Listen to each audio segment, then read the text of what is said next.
الحمد لله رب العالمين، والصلاة والسلام على أشرف الأنبياء والمرسلين سيدنا محمد وعلى آله الطيبين الطاهرين. قبل القصيدة أبدأ لكم 7 أبيات خاصة لأهل العدين. قال: سلام يسكب مثل ما الشلال في وادي بنا، سلام يسكب مثل ما الشلال في وادي بنا، بجانبه لوحه جبا من عند أخو صدام حسين، تنبع مياه من فؤادي والكبد يا أصحابنا، تخرج من الشريان الأوسر والأورطي والبطين، ويمر عبر القلب حقي والسويداء هنا، ومنهن عبر الريح يظهر لكم من كل عين، وكل بقعة تطلب لي من عبوك الدي لنا يقول لها عفوا، فهذا خاص لأصحاب العدين.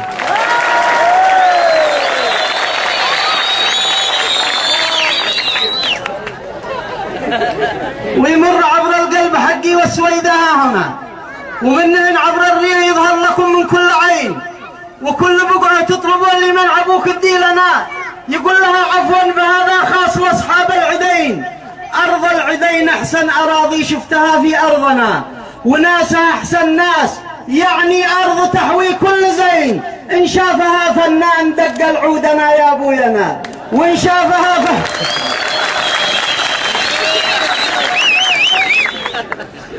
أرض العدين أحسن أراضي شفتها في أرضنا، وناسها أحسن ناس، يعني أرض تحوي كل زين، إن شافها فنان دق العودنا يا أبوينا، وإن شافها الشاعر شعر في كل ليلة مرتين، وإن شافها الكاتب كتب عنها عبارات الثناء، وإن شافها الضابع سلي، وإن رنها الغيد حجرين، فيها المناظر تسبي الناظر إذا الناظر رنا، فيها الهوى لا قد دخل خلى النفوس يتفتحين، فيها الكرم لو حاتم الطائي تواجد بيننا، لا يحلف عجودهم زايد عليها يننتوين.